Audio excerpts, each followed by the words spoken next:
جتنا اس عید کا ایک عید کا مزہ آ گیا. تو میں اس نصیحت کو بھی دوبارہ یاد کراتے ہوئے آج ایک اور نصیحت کا اضافہ کرنا چاہتا ہوں، اور وہ یہ ہے کہ اپنی بیویوں سے حسن سلوک کیا کرو. ایسی بیویاں جو خاوندوں کے ظلموں تلے زندگی بسر کرتی ہیں وہ بے بس اور بے اختیار ہوتی ہیں، اور بڑی کرب کی حالت میں ان کی زندگیاں بسر ہوتی ہیں.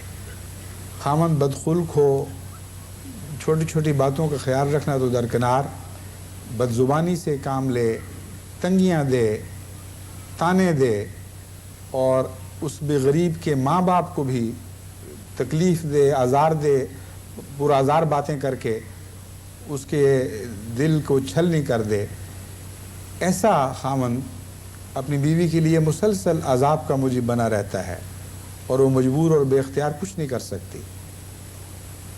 اس عید کے وقت اگر کوئی سچا احمدی ہے، میری بات سن رہا ہے، میری بات کا اس کے دل پر اثر ہو سکتا ہے، تو میں اسے نصیحت کرتا ہوں کہ اپنی زندگی میں ایک انقلاب برپا کرے، پھر اسے سچی عید نصیب ہوگی. ایک مظلوم لڑکی جو کسی کی بیٹی ہے، کسی کے ناز کی پالی ہوئی بیٹی ہے، کسی اور کے گھر میں جا کر اس کے رحم و کرم پر آ جائے اور اسے ظلم کا نشانہ بنایا جائے، یہ بہت بڑا گناہ ہے، کوئی معمولی گناہ نہیں ہے.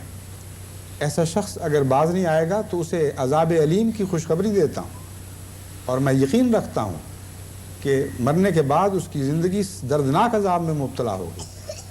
اس دنیا میں بھی اگر ہوش آ جائے تو ہوش آنے پر انسان کو بہت تکلیف پہنچتی ہے.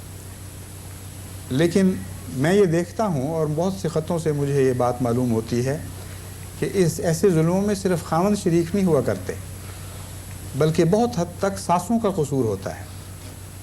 احمدی مجھے لکھتے ہیں آپ مردوں کو کوستے رہتے ہیں، یا کوسنے کا لفظ تو زیادہ سخت ہے، ان کو ڈانٹتے ہیں، نصیحتیں کرتے ہیں. عورتوں کا خیال نہیں کہ وہ بھی زیادتیاں کرتی ہیں. عورتیں کرتی ہوں گی، کرتی بھی ہیں، جیسا کہ رسول اللہ صلی اللہ علیہ وسلم نے فرمایا ناشکریاں بھی کرتی ہیں. لیکن ناشکری کے نتیجے میں حضرت صلی اللہ علیہ وآلہ وسلم کا کیا طریق تھا اس کو دیکھو. آپ فرماتے ہیں خیرکم لأہلہ وأنا خیرکم لأہلہ. تم میں سے بہترین شخص وہ ہے خدا کے نزدیک جو اپنے اہل کے لیے بہترین ہو، اور میں نمونہ ہوں بہترین ہونے کا. اہل کے لیے سب سے اچھا میں ہوں. حضرت صلی اللہ علیہ وآلہ وسلم نے تو کبھی کسی ناشکری کے نتیجے میں بدخلقی کا مظاہرہ نہیں کیا. بڑے پیار اور محبت کے ساتھ بات سمجھایا کرتے تھے، دعائیں کیا کرتے تھے، اور اس کے نتیجے میں وہ خواتین مبارکہ جو پہلے ہی مقدس تھیں اور خدا کے نزدیک سعادت یافتہ تھیں، وہ کندن بن کر آپ کی صحبت میں چمکی، اور عظیم الشان نمونہ ہمیشہ کے لیے آنے والی خواتین کے لیے چھوڑ گئیں. ان کی ناشکریاں شکر میں تبدیل ہو گئیں. ان کو دن بدن یہ احساس بڑھتا چلا گیا کہ اس سے بڑی کوئی خوش نصیبی نہیں ہو سکتی کہ ہم حضرت اقدس محمد مصطفیٰ صلی اللہ علیہ وآلہ وسلم کے اخذ میں آئی ہیں. بس حضرت کے نمونے کو دیکھیں اور اس سے فیض پائیں. اگر ایسا نہیں کریں گے تو میں یقین دلاتا ہوں کہ اس سے آپ کو بہت تکلیف پہنچنے والی ہے. وہ خواتین جو صرف خاوند کے ظلم کا نشانہ نہ بنیں بلکہ ساس اور نندوں کے ظلم کا بھی نشانہ بنیں، ان کی عجیب کیفیت ہوتی ہے. خوشیوں کے موقع پر بھی ان کو نہیں چھوڑا جاتا. ایسے موقع پر بھی تان دیے جاتے ہیں جن میں ان کا کوئی قصور نہیں. ایک لڑکی نے مجھے خط لکھا کہ خدا کے لیے میری دعا کریں، مجھے خدا ایک بیٹا دے دے. 4 بیٹیاں ہیں، اور ہر بیٹی کے وقت عذاب میں مبتلا ہو جاتی ہیں.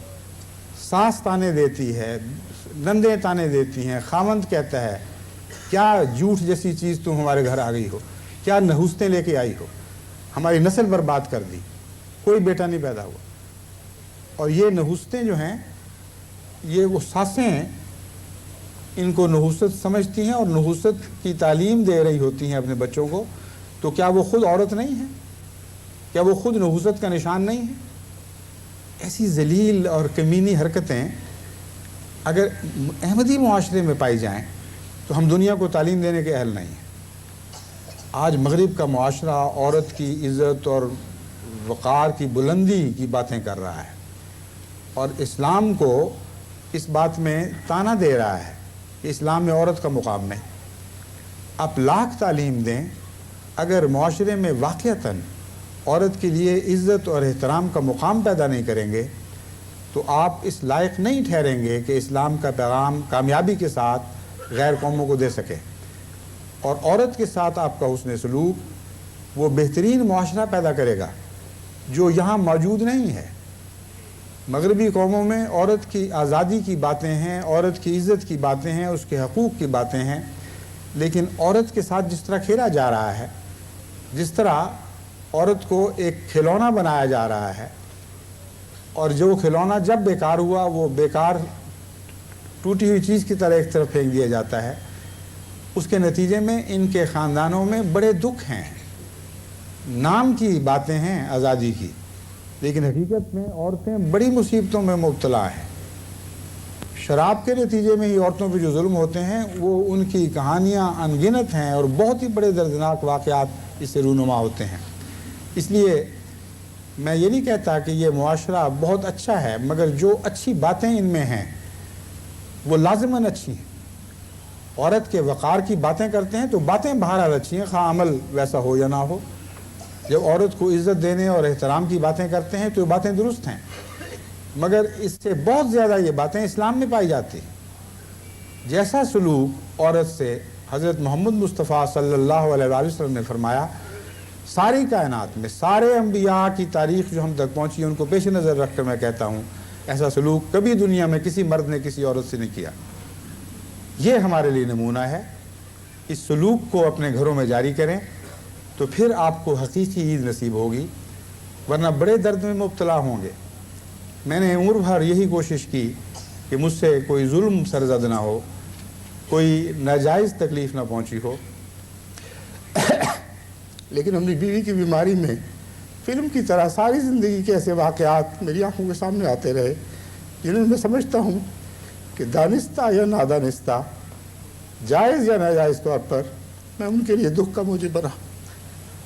بے اختیار بار بار استغفار کرتا رہا. میرے لیے مشکل یہ تھی کہ میں ان سے معافی نہیں مانگ سکتا تھا، کیونکہ مجھے ڈر تھا کہ اس سے وہ سمجھیں گی کہ میرا وقت قریب آ گیا ہے. عام طور پر وقت قریب آنے پر معافیاں مانگی جاتی ہیں، اس لیے خدا سے معافی مانگتا رہا کہ اے خدا جو کچھ بھی وقت گزر گیا، اگر میری طرف سے کوئی زیادتی ہوئی ہے تو تو مجھے معاف فرما دے، اور ان کی روح کو تحریک فرما کہ یہ مجھے معاف فرما دیں. اگر ان کی طرف سے کوئی زیادتی ہوئی ہے تو خدا کی قسم میرے دل سے سب داغ مٹ چکے ہیں اور میں کلیتاً راضی ہو کر ان کو رخصت کرنے والا ہوں. یہی دعائیں تھیں جو مجھے بے چین رکھتی رہیں، اور اس دوران مجھے ان مظلوم عورتوں کا خیال آتا رہا جن کے خاوند ابھی بھی غفلت کی زندگی بسر کر رہے ہیں. ان کو احساس ہی نہیں کہ وہ کس حالت میں اپنی عورتوں سے سلوک کرتے ہیں. اور میں نے سوچا کہ میں اس عید کے تحفے کے طور پر یہ نصیحت ضرور احمدیوں کو کروں گا کہ خدا کے لیے اپنے معاشرے کو جنت نشان معاشرہ بنائیں. سچی عید تبھی ہوگی جب آپ کا سلوک اپنی بیویوں سے ویسا ہی ہوگا جیسے حضرت اقدس محمد مصطفیٰ صلی اللہ علیہ وآلہ وسلم کا سلوک تھا. اس لیے آج اگر آپ اس غم میں میرے شریک ہیں، آپ اگر تعزیت کے خط لکھنے کی سوچ رہے ہیں، تو میری سب سے بڑی تعزیت یہ ہے کہ مجھے جماعت کی طرف سے یہ تسکین ملے، یہ خوشی کی خبر نصیب ہو کہ ہمارے مرد ہماری عورتوں کے لیے نرم گوشے اختیار کر چکے ہیں، اپنے گھروں کو جنت بنانے کا تہیہ کیے ہوئے ہیں، ان کی غلطیوں سے عفو اور درگزر کرنے والے ہیں، ان کو سچے شکر کی پیار اور محبت سے تلقین کرنے والے ہیں، اور سختی کی ساری باتیں جو ہمارے گھروں میں رائج ہو چکی ہیں انہیں یک قلم موقوف کر دیا جائے. خدا کرے یہ عید ہمیں نصیب ہو. تو میں آپ کو یقین دلاتا ہوں کہ اسلام کی فتح کی عید بھی اس عید کے ساتھ گہرا تعلق رکھتی ہے. اگر احمدی معاشرہ گھروں کو جنت نشان بنا دے گا تو خدا کی قسم آپ ضرور غالب آئیں گے، اور دیر کی بجائے جلد غالب آئیں گے، کیونکہ یہی وہ عملی نمونہ ہے جس کی آج دنیا منتظر ہے، اور سوائے احمدی گھروں کے کسی اور گھر سے ان کو نصیب نہیں ہو سکتا. اللہ ہمیں اس کی توفیق عطا فرمائے. گزرے ہوئے 100 سال کی تاریخ گواہ ہے، سائے کی طرح سایہ فگن ہم پہ خدا ہے. گزرے ہوئے 100 سال کی تاریخ گواہ ہے، سائے کی طرح سایہ فگن ہم پہ خدا ہے.